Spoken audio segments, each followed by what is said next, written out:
আসসালামু আলাইকুম সবাইকে।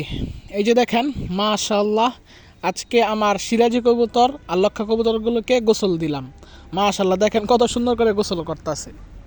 মাশাআল্লাহ, দেখেন এখন সিরাজি কবুতরগুলো গোসল করতেছে। ওরা লক্ষা কবুতরগুলোকে চান্সই দিতেছে না, যে গোসল যে করবো লক্ষা কবুতর সে চান্সই ওরা দিতেছে না।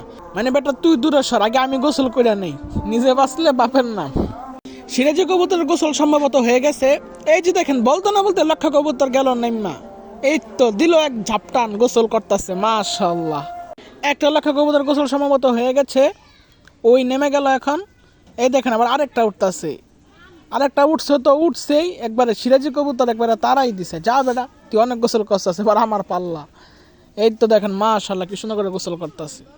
দেখেন মাশাআল্লাহ, সিরাজি কবুতর গোসল শেষে কি সুন্দর করে শরীরগুলো চুলকাচ্ছে। মাশাআল্লাহ, এগুলো দেখলে অনেক শান্তি লাগে। তারপরে যে দেখেন আমাদের আফসান গ্রিজেল আমাদের নাইমা এসে পড়ছে। ওই আজকে অনেকক্ষণ উঠছে, অনেকক্ষণ। দেখেন একবারে বাঘের মতন আসতেছে কি সুন্দর করে। মাশাআল্লাহ, ওইও সম্ভবত মনে হয় গোসল করবে।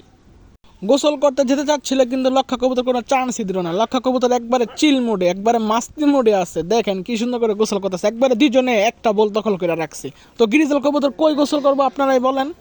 আজকের আমার ভয়েসের একটু অসুবিধা হইতে পারে, কারণ সামনে ওয়াজ হইতাছে, ওয়াজের সাউন্ড আসতেছে অনেক।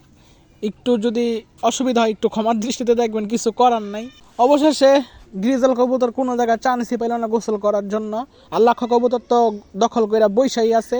আর লক্ষা কবুতর তো গোসলের বলে এমনভাবে বসছে, মানে 1 ঘন্টা গেল ওই মনে নামবই না, মানে অনেকক্ষণ পর পাইছে। সিরাজি অনেকক্ষণ গোসল করছে, সিরাজির গোসলটা দেখাইতে পারি নাই, আস্তে আস্তেই ওরা নেমে গেছে গা। আবার লক্ষা কবুতর গোসল করতে আছে, তো লক্ষা কবুতর মনে হয় না নামবো।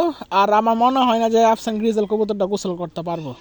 তারপরে যে দেখেন মাশাআল্লাহ, আমাদের সেই 4টা মুরগির বাচ্চা, যে 4টা মুরগির বাচ্চার 3টা মা ছিল, এখন দেখেন বাচ্চাগুলো কত বড় হয়েছে। মাশাআল্লাহ, আর এই বাচ্চাগুলো কিন্তু আমার এই সাদা সুন্দরী মুরগি বড় করছে। আর ওরা দুইজন কিন্তু অনেক তাফালিং করছিল, কিন্তু অবশেষে ওরা মানে হার মানতে বাধ্য হয়েছে যে আমরা এই বাচ্চার মানে রাখতে পারুম না, বা আমরা আর এই বাচ্চার কোনো দায়িত্ব গ্রহণ করতে পারুম না। যদি সেই মজার ভিডিওটি দেখতে চান তাহলে আই বাটনে ক্লিক করে যে দেখে নেবেন। আর মাশাআল্লাহ, আপনারা তো দেখতেছেনই যে আমার মুরগির বাচ্চাগুলো আলহামদুলিল্লাহ পুরো সুস্থ।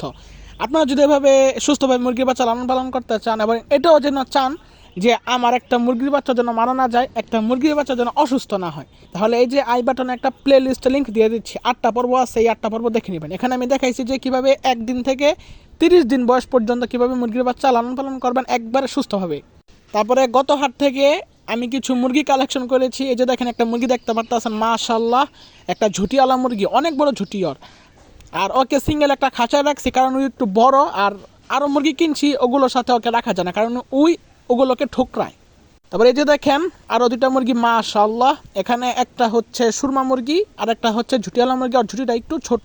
আর একটু আগে একটা মুরগি যে দেখাইছি, ওটার ঝুটিটা ওর থেকে অনেক বড়।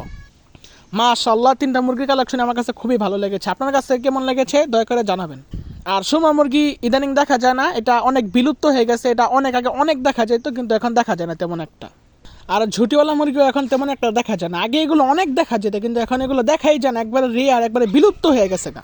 এই মুরগিগুলোর কালেকশন আপনাদের কাছে কেমন লাগলো দয়া করে অবশ্যই জানাবেন। আর আরও কি কি বিলুপ্ত জাতের দেশি মুরগি আছে ইনশাল্লাহ সেগুলো কালেকশন করব এবং আপনাদেরকে জানাবো ইনশাল্লাহ। তারপরে এখানে 2টা মাদি কবুতর কালেকশন করছি আমার মামার জন্য। মাশাআল্লাহ, দেখেন।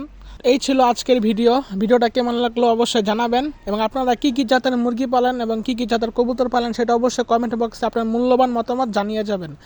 তাহলে আজকের মতো এখানে ভিডিওটা শেষ করছি। আসসালামু আলাইকুম।